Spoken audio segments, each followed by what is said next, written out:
আমি তোমাকে ছাড়বো না কৃষ্ণ। কিন্তু তার আগে তো আমাকে ধরতে হবে বড় ভাই।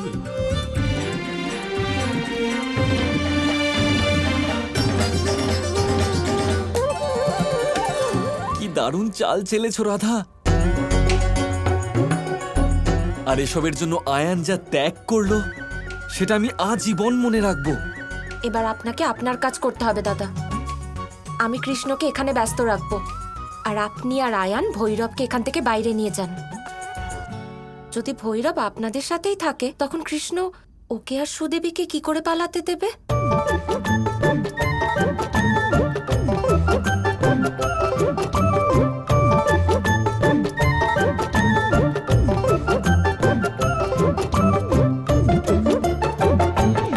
ওই অর্ধমুদ্রা আমরা কোথাও খুঁজে পাইনি প্রধান মশাই।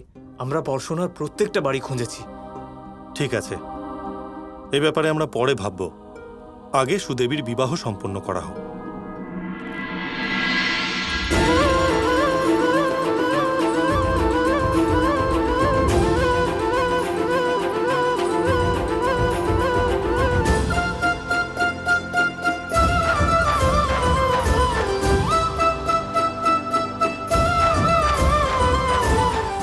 এবার শুরু করো, বাজাও কোনো সুর।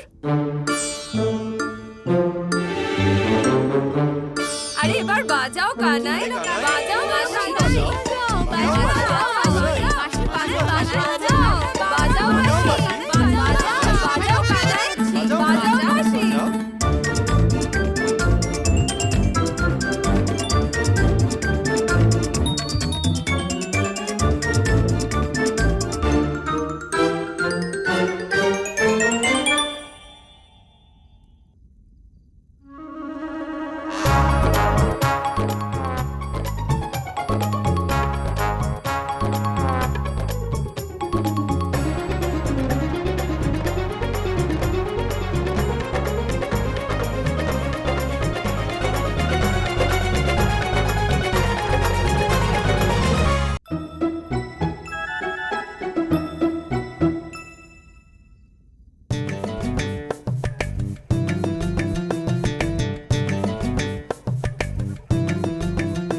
আজকে কানাইয়ের বাঁশির এটা কি হলো?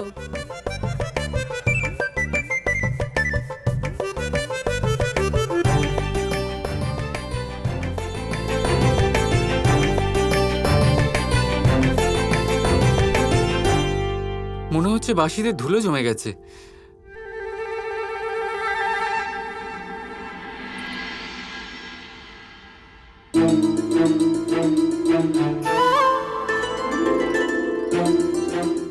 আজকে শুভরাত্রি আমি ব্যর্থ হতে দেব না রাধা।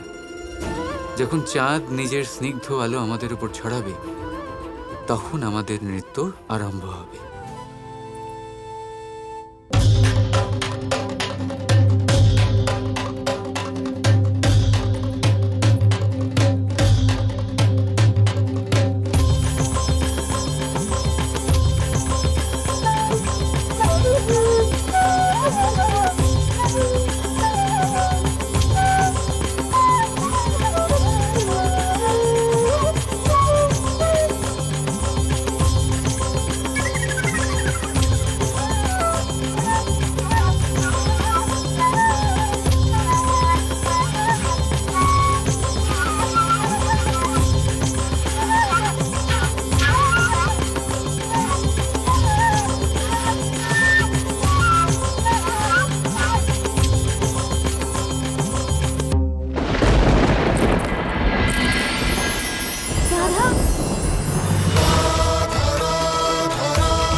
সব জানি তোমার খেলা। এটাতে ধুলো নয়, তোমার দুর্বুদ্ধি জমে আছে। একবার দেখাও আমাকে।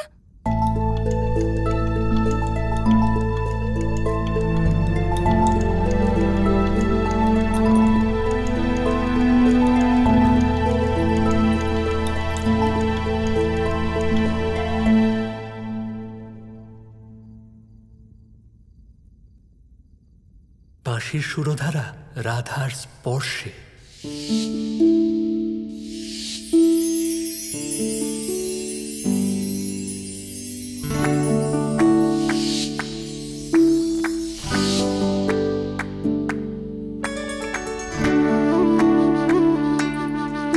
ঠিকই তো আছে বাঁশি।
মানুষ অন্য কোনো বস্তু বা ভাবের সাথে পরিচিত হোক না হোক, ভয় আর ভবিষ্যৎ এই দুই মানুষের মনে সর্বদা থাকে, যাদের অস্তিত্ব তার নিজের অস্তিত্বের ওপর প্রভাব ফেলে। আশ্চর্য, তাই না? ভয় সেটা যা আপনি জানেন না, যা অজানা, আর সেই কারণে আপনার ভয় হয় যে কে জানে কি হবে। ভবিষ্যৎ তাই যা এখনো ঘটেইনি। তাহলে যা ঘটেনি সেটা নিয়ে চিন্তা কেন? আপনার হাতে আছে বর্তমান। বর্তমানের কর্ম সত্য মন নিয়ে করুন, আর ভাবুন যে নিজের কর্ম আরো ভালোভাবে কি করে করা যেতে পারে, আর নিজের উপরে ভরসা রাখুন। যদি বর্তমানের কর্ম আপনি মন থেকে করেন, তাহলে ভয় নিজেই দূর হয়ে যাবে, আর ভবিষ্যতের ফল অবশ্যই মিষ্টি হবে। তাই ভয় আর ভবিষ্যৎকে নিয়ে চিন্তিত হবেন না, এই বর্তমানেই বাঁচুন। রাধা রাধা কৃষ্ণ কৃষ্ণ কৃষ্ণ কৃষ্ণ